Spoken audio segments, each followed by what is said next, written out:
में हम वॉन को देखते हैं, जो स्कूल खत्म होने के बाद अपनी मॉम का इंतजार कर रही थी, लेकिन उसकी मॉम किसी कारण से नहीं आ पाती, इसीलिए वो अकेले घर जाने लगी। ये रात के करीब 10 बजे का समय था। सड़कें सुनसान पड़ी थी, साथ ही तेज बारिश हो रही थी। तभी वॉन के सामने एक कार आकर रुकी और वॉन भी उसमें बिना सोचे बैठ गई। क्योंकि कार चलाने वाला उसकी बिल्डिंग में ही रहता था, यानी उसका पड़ोसी था। इसके बाद जो हुआ वो बड़ा ही शॉकिंग था।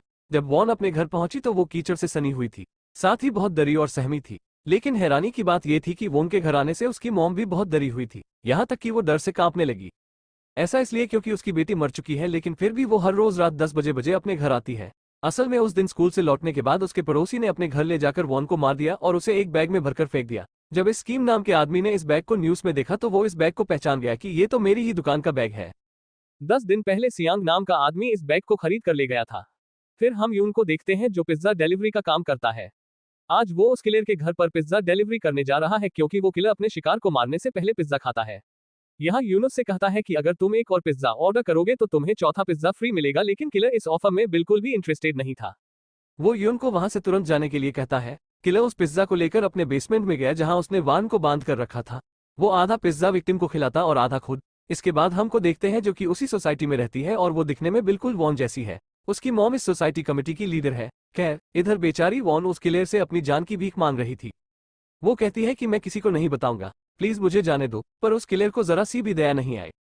उसने वॉन के बड़े ही बेरहमी से टुकड़े कर दिए। किम जब इस खबर को देखता है तो वो पुलिस को फोन करने लगता है। तब उसकी वाइफ मना कर देती है कि किसी को मत बताओ, ऐसे तो हम ही पुलिस के लफड़े में पड़ जाएंगे। फिर जब इस खबर को यून पढ़ता है तो उसे पता चला कि किलर हर 10 दिन के बाद एक मर्डर करता है। 10 दिन सुनने के बाद उसे याद आया कि उसका एक कस्टमर है जो 10 दिन में पिज्जा ऑर्डर करता है, लेकिन पिज्जा और मटर का उसे कोई कनेक्शन समझ नहीं आया। इधर हान, जो कि वार्न की मम्मी है, उसने अपने हस्बैंड को बताया कि वार्न रोज रात के 10 बजे घर आती है, इसलिए मुझे बहुत डर लगता है। उसके हस्बैंड को ये सब बातें बकवास लगती है, लेकिन फिर भी वो उससे कहता है कि तुम अपनी बेटी से कैसे डर सकती हो, शायद इसलिए कि तुमने उसे कभी अपनी बेटी माना ही नहीं। असल में हाफ की सगी मां नहीं थी, पर फिर भी उसने वार्न के लिए अपने प्यार को कभी कम नहीं होने दिया। इसके बाद सोही, जो कि सुयान की मम्मी है, वो वहां के गार्ड वांग से आकर कहती है कि हमारी सोसाइटी को फूड वेस्ट ना करने की वार्निंग मिली है, इसीलिए तुम ध्यान रखना कि कोई भी खाने को कूड़े में ना फेंके। इसके बाद हम डोनली को देखते हैं, जो कि उसी सोसाइटी में रहता है। वो लोगों को लोन देने का काम करता है। उसके अंकल ने भी उससे लोन लिया था, लेकिन लोन ना चुकाने की वजह से आज डॉन उसे खर्चा पानी दे रहा है। डॉन अपने अंकल से इसलिए नफरत करता है क्योंकि जब उसकी मॉम बीमारी से मर गई थी तो उसका अंकल अपनी बहन को देखने तक नहीं आया। इधर ये किलर वॉन के खून को साफ कर रहा था। तभी गेट पर डॉन आकर इससे कहने लगा कि तूने मेरे पार्किंग एरिया में अपनी कार कैसे लगा दी, जल्दी हटा ले वरना तू हॉस्पिटल में पार्क हो जाएगा। इसके बाद वहां के कूड़े को चेक कर रहा था।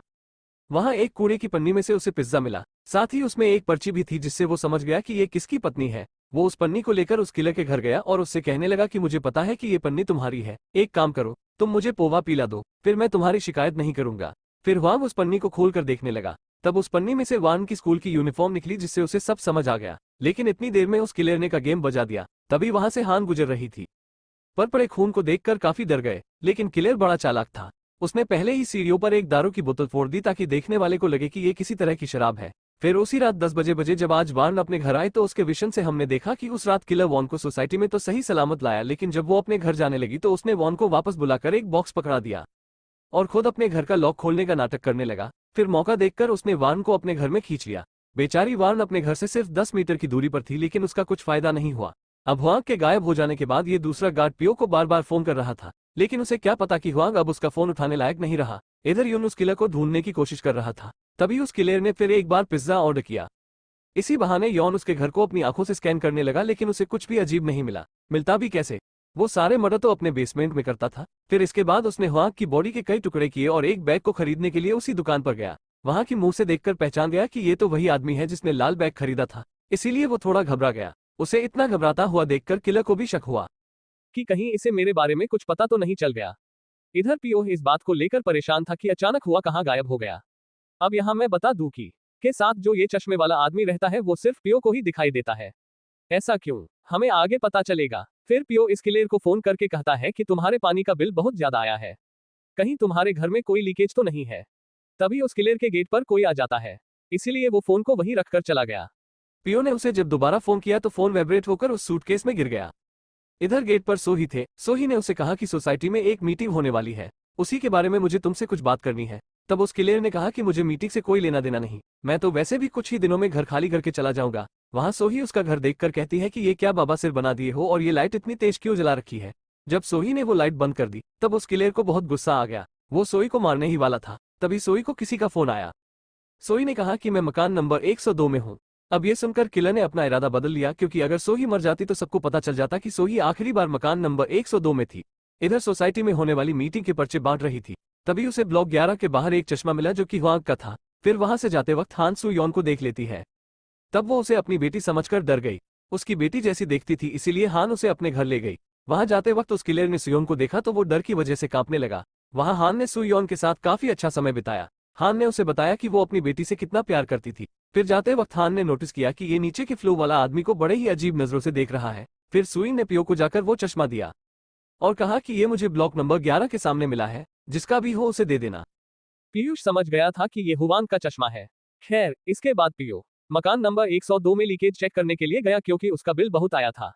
तब इस किलर ने पहले तो उसे चेक करने से मना कर दिया, लेकिन जब पियो ने कहा कि अगर तुम मुझे चेक नहीं करने दोगे तो शाम को मैं सोसाइटी की तरफ से प्लम्बर लेकर आऊंगा। अब ये सुनने के बाद किलर ने पियो को अंदर आने दिया, को उसका घर कुछ अजीब लग रहा था। फिर जब बेसमेंट के बाद बाथरूम का पाइप चेक कर रहा था तो वहां उसे खून से सने हुए कुछ बाल दिखे। साथ ही वहां दीवार पर खून के दाग लगे थे। अब ये देखकर पियो सब समझ गया, साथ में ये भी कि उसकी जान भी अब खतरे में है, इसलिए उसे तुरंत यहाँ से निकलना चाहिए। फिर जब वो किलर पियो को मारने के लिए जैसे ही आगे बढ़ा तब पियो ने कहा कि यहाँ कोई लीकेज नहीं है, सब ठीक है। जिसके बाद पीयूष घर से तुरंत निकल गया। अब वैसे तो पियो को करना ये चाहिए कि वो पुलिस को जाकर सब बता दे। आगे का पार्ट 2 में देखेंगे।